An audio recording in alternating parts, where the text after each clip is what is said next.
Assalamualaikum warahmatullahi wabarakatuh.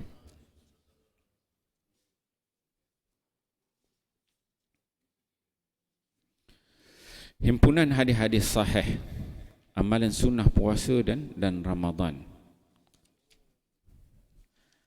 Hadis ke-11, kerugian terlepas pahala malam 1000 bulan. An Anas bin Malik radhiyallahu anhu qala dakhala Ramadan faqala Rasulullah sallallahu alaihi wasallam inna hadha ash-shahra qad hadara lakum wa fihi lailatun khairum min alfi syahrin man hurimaha faqad hurim al-khaira kullahu wa la yuhramu khairaha illa mahrumun. Akhrajahu Ibnu Majah. Daripada Anas bin Malik radhiyallahu anhu, beliau berkata, apabila datangnya bulan Ramadan, maka Rasulullah sallallahu alaihi wasallam bersabda, sesungguhnya bulan ini, yakni Ramadan, telah datang kepada kamu dan di dalamnya terdapat satu malam, amalan ibadah yang dilakukan pada malam itu lebih baik dan besar ganjarannya daripada amalan 1000 bulan. Sesiapa yang terhalang untuk mendapatkan malam itu, sesungguhnya dia telah terhalang daripada mendapatkan semua kebaikan.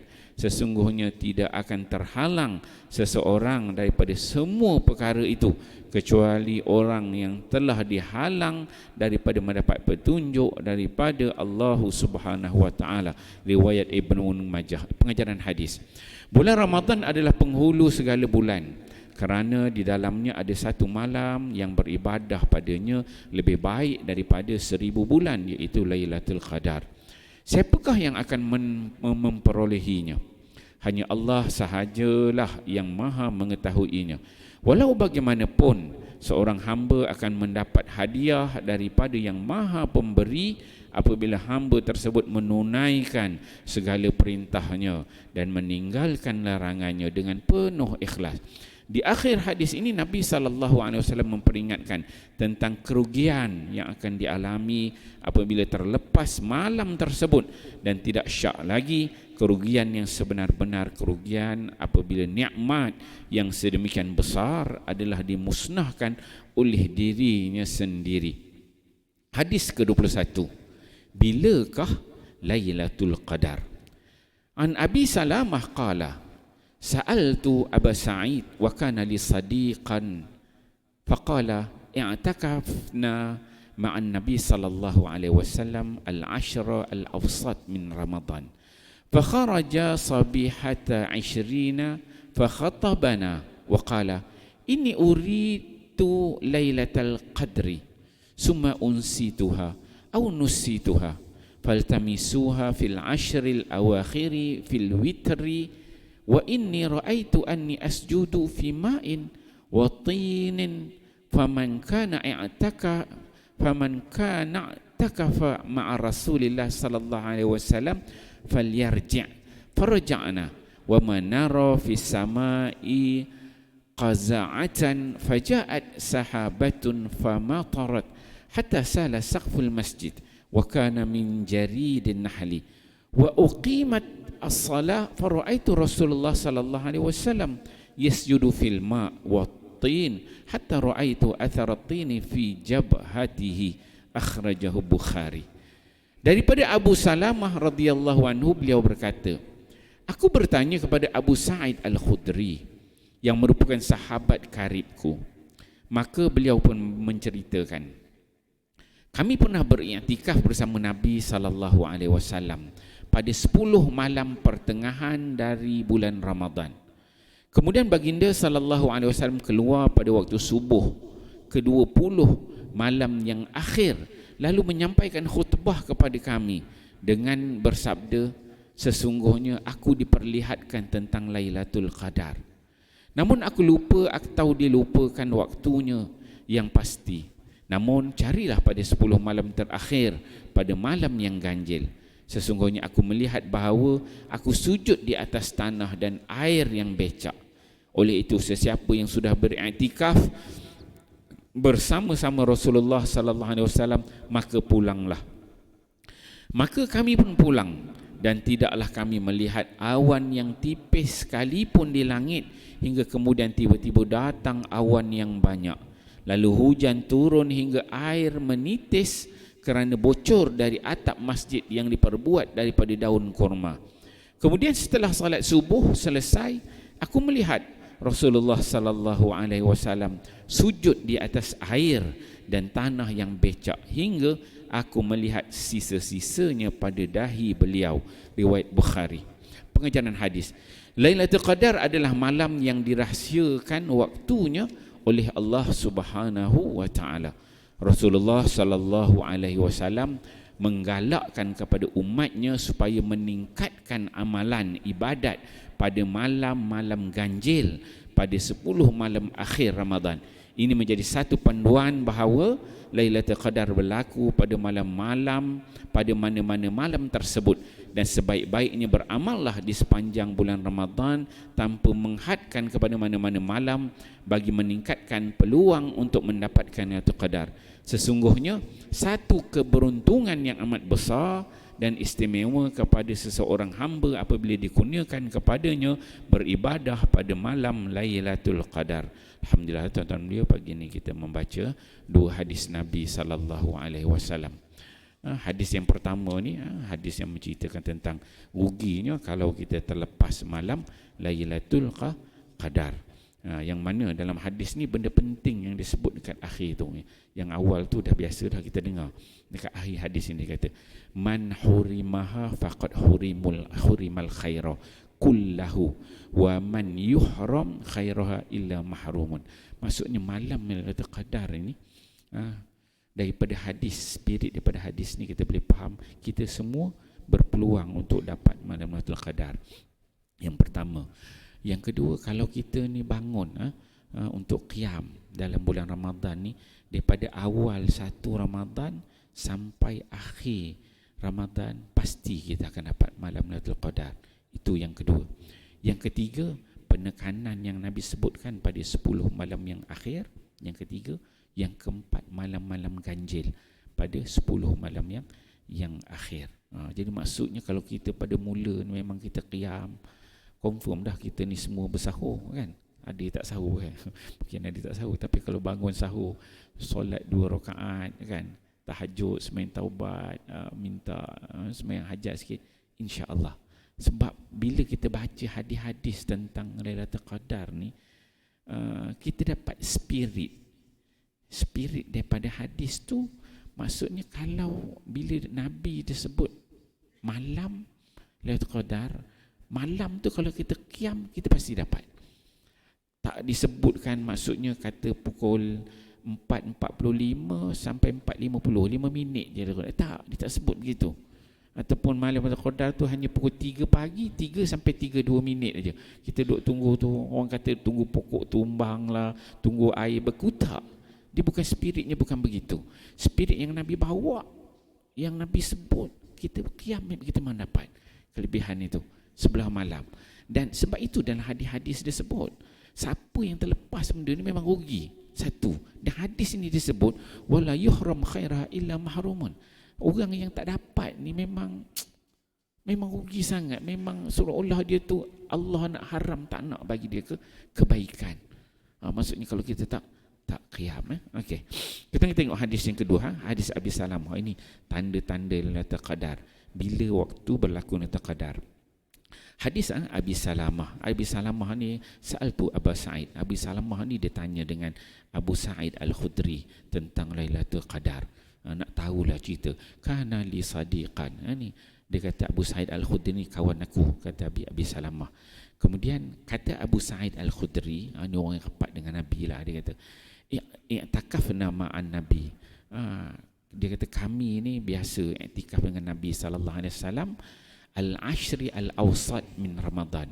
10 malam pertengahan, 11 sampai 20. Tu dia kata al-ashri al-awsat, 11 sampai 20, pertengahan daripada Ramadan, kata. Fa kharaja sabihata 20. Kemudian Nabi SAW 20 Ramadan dia iktikaf, Abu Sa'id dengan Nabi daripada 11 sampai 20. 20 Ramadan tu kata Abu Sa'id Al-Khudri, fa kharaja sahibiha 20. Pagi subuh 20 tu Nabi keluar daripada iktikaf. Iktikaf maksud dia datang ke masjid 10 bulan tu, duduk masjid tak keluar lah. Memang main sini je, keluar ambil wuduk, masuk balik sini iktikaf, baring tidur zikir, bangun tidur zikir qiyam, tidur baca Quran. Itu jelah kerjanya kan. Tak keluar ke sana. Itu iktikaf, memang dia duduk masjid. Maka sampai fa kharaja sahibiha 20, sampai 20 bulan, 21 20 bulan tu Nabi dia keluar. Nabi dia keluar 21. Rumah Nabi masjid sebelah aja, kan? Kalau jauh sebelah aja. Malam 20 tu baru Nabi keluar. Fa khatabana. Maka Nabi nak keluar sebab dah iktikaf dengan sahabat 10 hari. Nabi nak keluar daripada iktikaf tu, Nabi berkhutbah dulu. Bagi orang kata ending dia lah kan. Wadak 20 bulan tu, bukan 30, 20 tu. Nabi fa khatabana, Nabi berkhutbah pada kami. Waqala, apa kata Nabi? Inni uritu lailatul qadri. Kata Nabi, aku dah diperlihatkan dengan Lailatul Qadar. Bukan dah berlaku. Uri itu, ikut hadis ni dia kata uri itu maksudnya Nabi dah diilhamkan, dah diberikan pengetahuan tentang Lailatul Qadar. Macam mana rupanya, suasananya, keadaannya. Nabi dah lihat dah. Maksud Nabi ni dah satu dapat ilham. Satu lagi Nabi ni diperlihatkan oleh Allah tentang sesuatu perkara yang akan berlaku ataupun yang telah berlaku. Sebagaimana Isra' Mi'raj tu Nabi diperlihatkan semua keadaan kan. Itu yang ada pada Nabi, mukjizat Nabi. Maka Nabi dia kata uri tu Lailatul Qadar, aku ni dah diperlihatkan tu qadar. Summa unsi tuha, tapi aku lupa kata Nabi. Au nusi tuha, sama ada aku lupa kata Nabi, au nusi tuha, ataupun aku ni Allah bagi aku lupa. Bila waktunya, tarikhnya, masanya tu aku lupa atau Allah bagi lupa, kata Nabi. Kemudian kata Nabi, faltamisuha fil ashri al-awakhir, maka kamu cari, rebut pada 10 malam yang akhir, fil witri, 10 malam yang akhir pada malam yang ganjir dalam bulan Ramadan. 21, 23 kita malam tadi 23 kan. Kemudian kata Nabi, wa inni ru'aitu. Ini kata Nabi, aku yang tadi aku tu dah diperlihatkan tentang Ramadan, tentang Lailatul Qadar, wa inni uridu anni asjud. Ketika mana berlakunya Lailatul Qadar tu kata Nabi, anni asjud, aku tengah sujud. Kata Nabi, anni asjud fil ma'i, aku tengah sujud atas air. Wa tinin, maksudnya tengah sujud, ada air yang turun, kemudian ada debu, ada tanah-tanah. Kemudian kata Abu Sa'id Al-Khudri, faman kana i'takafa ma'a Rasulillah sallallahu alaihi wasallam falyarji. Maka sesiapa yang telah beriktikaf dengan Nabi sallallahu alaihi wasallam, maka dia pulanglah. Ini Nabi kata, pulanglah, balik. Maksudnya Nabi bagi arahan, bila Nabi bagi khutbah malam 21 tu, habis khutbah tu Nabi kata, Nabi dah ceritalah Ramadan ni bla bla, 10 malam yang akhir, malam ganjil semua. Nabi nak keluar rumah, Nabi kata okey, boleh balik semua, dia kata. Okey, Nabi kata falyarji. Tapi apa arahan Nabi tadi? Dia kata rebut, cari 10 malam yang ganjil, sebab aku dah diperlihatkan Lailatul Qadar tu akan berlaku, akan datang, belum berlaku lagi, akan datang berlaku 10 malam yang akhir yang akan datang ni kata. Maka Nabi kata falyarji, kamu semua balik. Faraja'na, kami semua balik. Wa manara fis sama'i faza'atan, sejak daripada 20 tu kata Abu Sa'id Al-Khudri, kami tak nampak dekat langit ni faza'atan, jenis awan tebal ke, tak ada, bersih je, biru je, tak ada nampak macam nak hujan. Sebab Nabi cerita ni tadi dia hujan, air turun kan, Nabi sujud atas tanah, dia kata kami nampak bersih je. Kemudian faja'at sahabatun, maka antara nak sampai 21 sampai 30 tu kata Abu Sa'id Al-Khudri, faja'at sahabatan, tiba-tiba awan datang banyak, kata dia. Famatarat, maka hujan pun turun.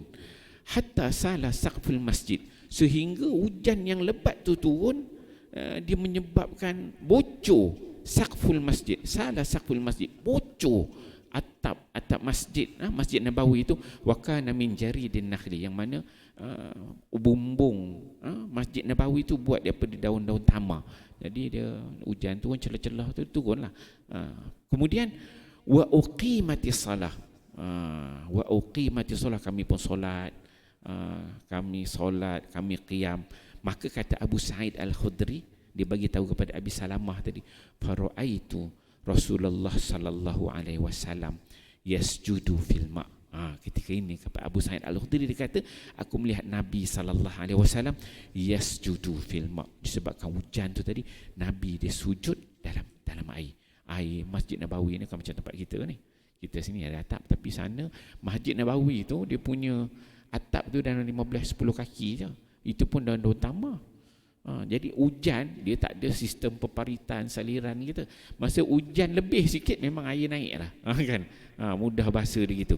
Maka dia kata, aku tengok Nabi sallallahu alaihi wasallam sujud atas air. Sebabkan air hujan tu dia terus bertakung. Bila hujan je air bertakung, dia kata. Watin, yang mana Nabi sujud, air naik, kemudian tanah-tanah jadi becak lah.